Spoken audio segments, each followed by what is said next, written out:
Hey, welcome back to Hockey Eastern Ontario's Rule of the Week. Normally at this time we'd be talking about a rule, but it's actually a celebration, which is why we're at the cottage this weekend. Two big things. Number one, it's the 25th episode that we've done in this series. Big deal for us. And number two, it is the last episode of the season, so we're not going to be doing a rule this week. It's just going to be an hour of me doing a clip show and, of course, talking about me. Okay, so why you're not wearing your hats? Wait, we're actually doing a rule? What? We're doing a rule? Okay. Take a look. Oh, we're doing a rule on injured players this week.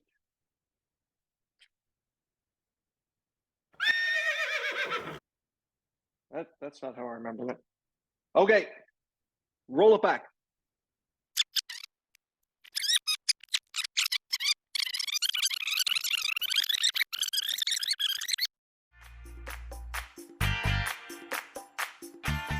All right, people, let's get serious. Injured players. What? Oh, can we get the serious screen? All right, people, let's get serious. Injured players. Actually, it is quite serious. Injured players is something that we want to avoid in the game at all costs, okay? So when a player is injured during a game, there is an automatic 5 in a game issued to the player that injured them if there was going to be a penalty on the play. So that can be for something as simple as tripping or hooking, though we often see it more likely with head contact and checking from behind. So what constitutes an injury? Well, earlier this year, we did mention that Hockey Canada has given us some direction on this and indicated that an injury occurs when a player requires medical intervention. Medical intervention. So what does medical intervention mean? Well, it does not necessarily mean that a trainer comes onto the ice. Trainers are not considered medical personnel any more than the coach is or the referee is, okay? So while a player can be injured, of course, as a result of a trainer coming onto the ice, that's not the only criteria we need to consider. The other one sometimes people will use is the length of time the player is down. Well, of course, again, sometimes a player can be down for a long period of time and it means they're injured.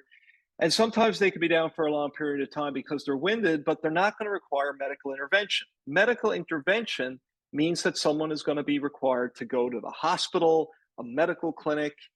So the obvious things are, broken arms, broken legs, concussions, things of that nature. Okay. So we have to assess that at the time. And I don't know a referee that enjoys calling this penalty for an injury because it is a no-win situation. In many cases, a player that appears to be injured later comes back in a game while this other player was assessed a penalty because this other player was injured. So what's the criteria we should be looking for? Well, first of all, let's focus on the violence of the penalty itself to justify whether we call a 5-minute and a game misconduct penalty as a first criteria. Okay, so even if the player is injured or if they're not injured, if the violence of the infraction is high enough to justify a 5 in a game, that's the best option for calling the 5 in a game. If the violence is not high, but it appears that the player is injured, again, do we believe, based on what we're seeing at the time, does the player require medical intervention? And meaning, do they need to go to a hospital? Do they need to go to a clinic? Being winded, for example, is not medical intervention. That's not something that we would look at as an injury in this case, okay? For referees, we ask you do the best you can, okay? For coaches and players, we ask for your patience. I know this can be incredibly frustrating. You've played a game last night or the night before, you had a player go down for something that looked like an injury, you thought it was an injury, or your player was injured and the official didn't call it as an injury. Now, 2 nights later, a player goes down on the other team. He's not down for very long, but a different referee determines that that is to be an injury. We're trying to get consistency across this, but it's not easy. Last point I'll raise, and this is an important one. There is an unsportsmanlike conduct penalty for diving, or in this case, pretending to be injured when you're not. I don't know how common this is, honestly. I hope we don't have it at all, but I suspect it might happen from time to time when a player believes that by staying down, that this will help their team if they can get a 5-minute power play.